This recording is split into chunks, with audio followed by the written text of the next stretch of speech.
right, everybody, welcome back. Today I'm going to go over some YouTube comments and then some stuff we were discussing in Messenger and some stuff that was sent to me. And then later in the week, I will probably get two more asks. Once again, there's a lot going on. It seems like this past week it hasn't been as much big stuff, but there's just little things here and there that are definitely interesting, that are being shared. And yeah, it still makes me super happy. So let's go over a few of these. The first one is just talking about the whole spaghetti Western genre again, and I guess they addressed this on a behind the scenes video. So I'm going to put this link in the show notes, and I'm so sorry. I so often say I'm going to do that, and then I forget when I upload the video. So if I forget to put a link somewhere and you want it, send me a message, and I will put it on there. I just usually, it completely slips my mind, and I forget to do it. But anyway, I'm going to put this link on there, and this is a Behind the Dead video, and it's doesn't really show anything that we haven't seen before in other behind the scenes videos, but it does talk about how they really are going for the look and feel of the spaghetti Western, and that Daryl and Carol kind of have personality aspects that are a little bit like Clint Eastwood in those movies. So that does seem to tell us that it's really more about the mood. But at the same time, I do think that sometimes they come up with things like that, again, because of the plausible deniability angle. Um, Not so much this particular instance, but I've seen instances where it is very, very obvious that there is Beth symbolism going on. And then they say something like this that's very generic and, obviously not related to Beth. And it's like, okay, well, maybe both are true. I'm not saying they're lying, but clearly they've come up with something to say so they don't have to talk about this. I'm trying to think of an example where they've done this. One that still just absolutely kills me to this day is when they were filming the end of, oh, what season was that? It was the flagship show. It was when Beta died, right? So it was kind of the end of the Whisperer storyline. Um, and they filmed at the same location as Grady Memorial Hospital was filmed at, which is an old defunct hospital that plenty of shows used to film at. And so, of course, we were looking for parallels, and we found a few. Obviously, Beth didn't return that season or the next season or anything, so it wasn't anything major. But at one point, someone asked Angela Kang about filming at that location and the fact that it was used for Coda as well and for, Beth's whole storyline in season 5. And she acted like she had no idea that was a thing. She was like, "Oh, really? Oh, interesting." You know what I mean? Like, and it was like ridiculous because as the showrunner, not only does she know that, she helped scout the locations. So it's just ridiculous to think that she wouldn't realize that or know what the parallels were. And so we were just kind of laughing at that and going, yeah, good job, Angela. Um, so anyway, my point is that there probably is something to this about it just being about the mood. And go ahead and watch this little video. It's only about 3 minutes long. But that doesn't mean that there aren't parallels about Beth as well. This is just what they're willing to talk about. So anyway, thank you for that comment and that URL. I liked this one from Miss Stories. I took it as Elena was sacrificed 10 years ago, just like Justina is being sacrificed now. And this is the first time Paz has seen her since. So I actually like the idea of maybe one part of the sacrifice being 10 years ago, because we totally believe that Gabriel's speech about sacrificing one of their own was about Beth, and that would have happened 10 years ago. So that would be an even deeper way to parallel it. So thank you. I hadn't thought quite about it that way, but I really like that. These are about the fact that they seem to be saying that Dead City, part of it is going to take place in France, which I talked about in an earlier video, and just how big that is. So I think the filming location for Dead City season 2 was filmed in Massachusetts, so that's not new, and doesn't mean they will go to Boston in the story. But filming in France is very big. And then Hay just wanted to add that Dead City has always been filmed in Boston, so that's not unusual at all. The France part is though, and guess what? Emily was scheduled to attend Epic Con in mid-September until the entire con got canceled. And guess where that was going to be? It was going to be in Boston. That was just something I didn't know. So really interesting. And yeah, it's a big deal. I mean, I probably didn't make a big enough deal about it when I was talking about it, but it is a really big deal that I mean, they may be in France. I mean, I talked about how this is like connecting the two shows, but what does that mean exactly? Does that mean we're going to see Beth in conjunction with what's going on in Dead City? Does it mean Maggie is going to reunite with her in France? I mean, Carol and Daryl aren't in France anymore, so are they going to go back to France? We don't know, but that's a big deal. Um, Remember not too long ago, just when Dead City was wrapping up the last season, Maggie had said something, or I should say, Lauren had said something big was on the horizon for Maggie, a big reunion. And now we find out that there's a France location. I mean, that's not a coincidence. So before I move on from this, let me read you some of what my fellow theorists said about it when I showed them that article. Okay, W.D. Way says, oh wow, why am I thinking that season 4 will end and Daryl will join Maggie and Negan in France? And then Gladriel Jones, OMG, I remember thinking that they might find a way to use the Croat to link DC and the European setting. He talks a lot about how much he wants to go back to Croatia in season 2. He even asked Maggie and Herschel to come with him, sort of. If they get some sort of word they need to go to Europe, does the Croat help them get there? He has the chops, if given the resources. He could build out a ship or a plane and could make that happen. Um, Maggie was at Grady in episode 8, Coda. She just didn't make it there in time. So are they going to allow Maggie to be part of the initial finding of Beth? I hope so. And none of us saw this coming, if that's what it is. Um, One of the themes that crystallizes toward the end of season 2 is that Maggie has always been so obsessed with finding Glenn and grieving Glenn that she can't connect with other people, including her own family. This theme begins in 4B when she just completely neglects to deal with Beth and runs away from Sasha and Bob because she's so obsessed with finding Glenn. She always thought of Glenn as her future, but even when he's in the past, she can't figure out how to process that and let it go. It would be interesting, actually, for her to be part of the Beth reunion arc because it would show that she's willing to deal with the past, but also move forward. Stop obsessing over her grief and instead find hope for the future. They could work Herschel in any way they wanted. They could have him lead her to France or find out she's leaving to go find his aunt. And this is the thing that turns him away from the Dama because he actually wants to be out there to see something good happen for his mother. Lots of possibilities. Like you said, my head is spinning. Further, to get to Croatia, they'd have to take the same exact route Daryl took. So if that is part of what incites this piece of the narrative, it fits beautifully. As I know I've mentioned before, the Croat is a unique character. In some ways, he reminds me of Beth as he's frequently underestimated and relies too much on other people to survive at first.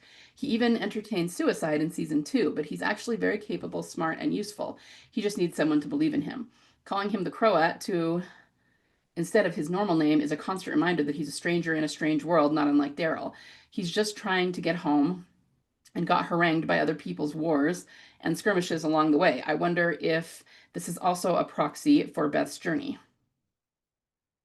Remember in season 1, Daryl is constantly referred to as the American. It's very much like the Croat. I can't say I initially thought the Croat would play much, if a major role, in the franchise, but sort of like Kodron, he seems like a new staple who will not soon be done with. His bonding moment with Maggie, too, was actually very nicely staged. I am rooting for him just as I am for Kodron, even as both characters initially began as villains. So if he wants to lead Maggie to Beth, I'm all for it, lol. I'm now, of course, lost in a headcanon where Maggie learns Beth is alive and she's about to leave with the Croat to go find her. She finds Herschel and tells him she's leaving the US and she doesn't know if she'll ever see him again. He has to make a choice and chooses to go with his mom. LOL, I wish we were the writers. And I just wrote amen and amen. So as you can see, we're pretty excited about this and to see where it will go. They've talked about, and see, this is something I didn't really think about either. They've talked about reuniting the super characters, the super arcs, which is, the main characters from the show, Rick, Michonne, Maggie, Carol, Daryl, the main ones. And I guess I assumed that would be all at once, reuniting them in like a big, like going back to a flagship show where they're all in it. And I do think that will happen eventually, but maybe they're going to reunite them on smaller scales first. Maybe they're going to put Maggie and or Negan with Daryl and Carol first, and that'll have something to do with finding Beth, and then they'll all come back together or something like that. You never know. So it'll be really interesting to see what way it goes and what they do with this, but it's really a fun one, and we're excited for it. So we had this happen in the last week. Norman is posting some weird things, and one of them was this picture that has Beth in it. And a bunch of people sent this to me. I may even have it in my asks, but this caught our attention for obvious reasons. Gladriel Jones says he also posted a picture of a bowl of dog food with a question mark. I didn't capture that one because I don't know if it's just something random, but it was followed by some screenshots from Daryl Dixon, which preceded this. So I wondered if maybe Dog was going to make an appearance, but I don't know how Dog gets to Europe. Maybe a hint that filming is going to return to the US. I think that's very likely for season 4. And then I just said, yeah, and it also could just be a link to the Sirius symbolism, right? But then, if you look at this full picture, I mean, this is something we've seen before. I mean, this is pretty common. I think it's from the end of filming from season 4, if I remember correctly.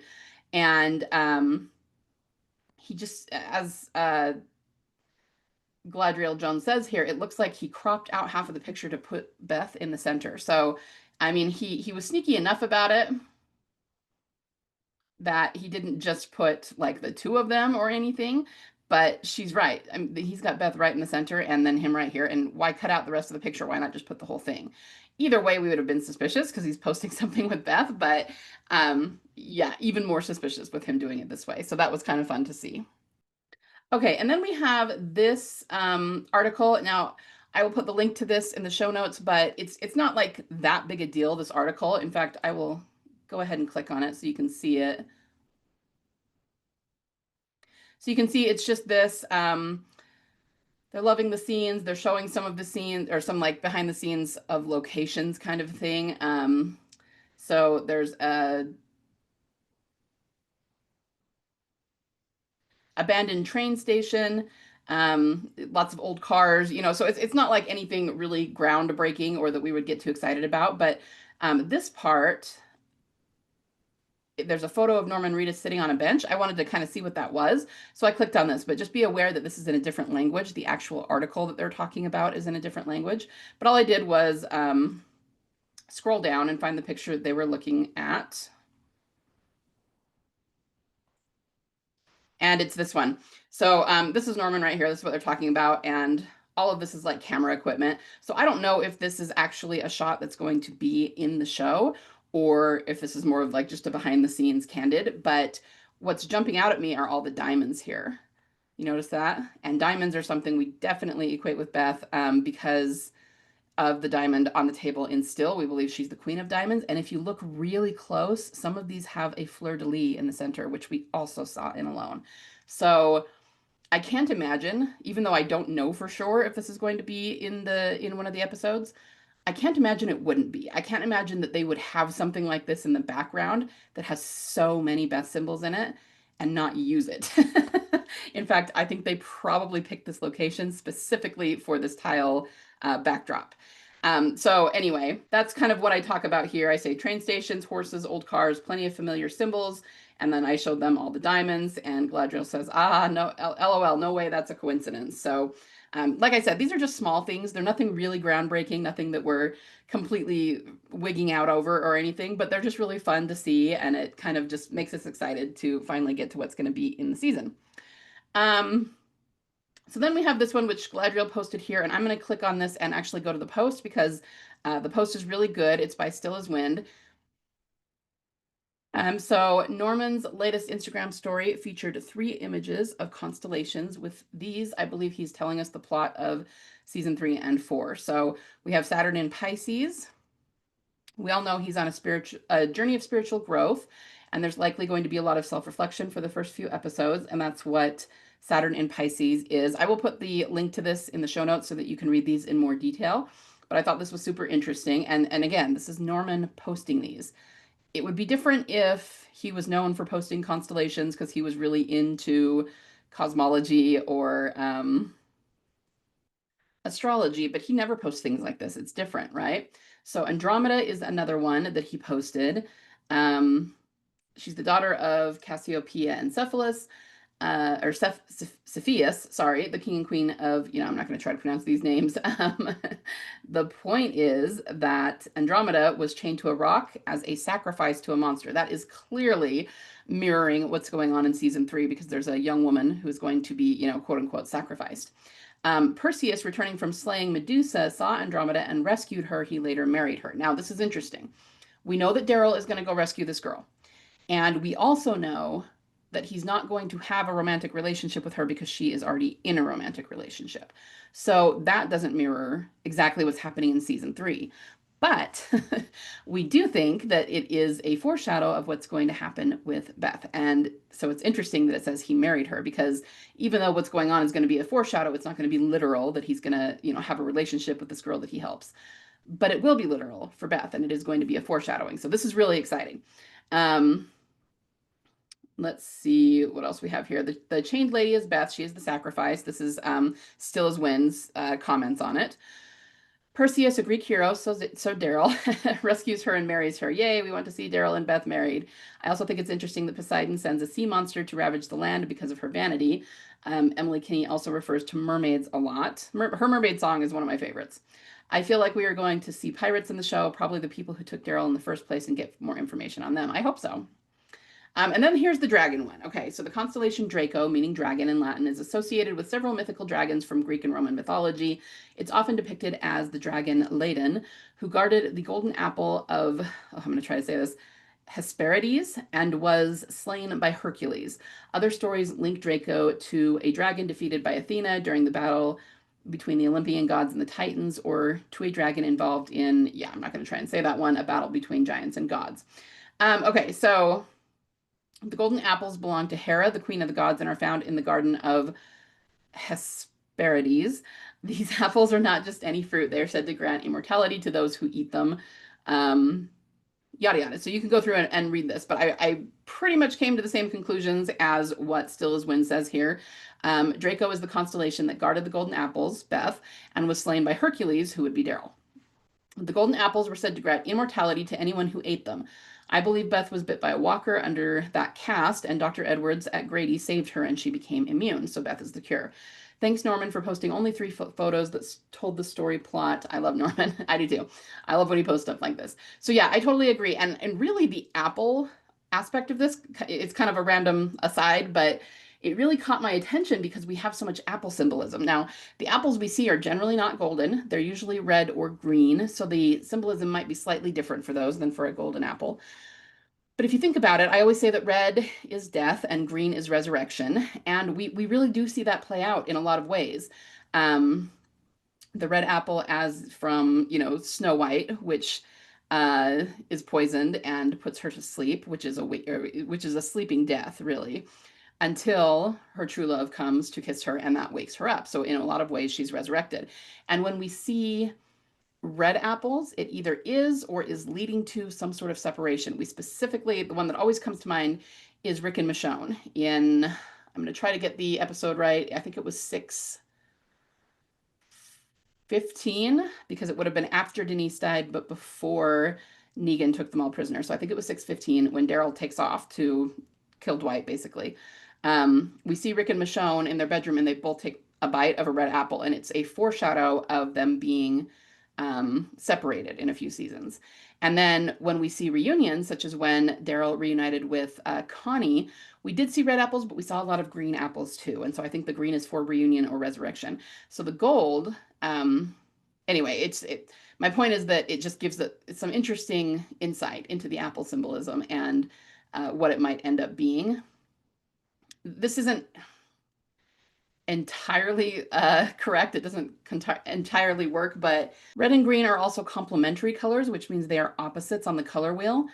And again, this doesn't entirely work. Like if you combine them, they don't make gold, but all of the colors combined, make white light in a prism. So anyway, I'm just saying that golden apples might, in a way, like transcend the red and the green in some way. So I kind of went down a rabbit hole with that, and I didn't come up with anything super genius, but it's just super interesting. And I do think the immortality could be pointing at her, not literal immortality, but having survived and maybe be immune. I think that's an excellent conclusion. So really fun and really interesting. And I am going to think about this more because I think there's more we could pull out of it. Oh, one thing though that I did want to talk about is the dragon constellation. So we started talking about it in our little chat. Let me find it. Hold on. So W.D. Way says, I found the information on the Draco constellation very interesting because of the dragon. Remember, there was a dragon mural in Laurent's room at the Nest. We saw it when Daryl went into his room in search of Laurent, who had been taken, and in the previews for S3, there's some sort of festival with a burning dragon.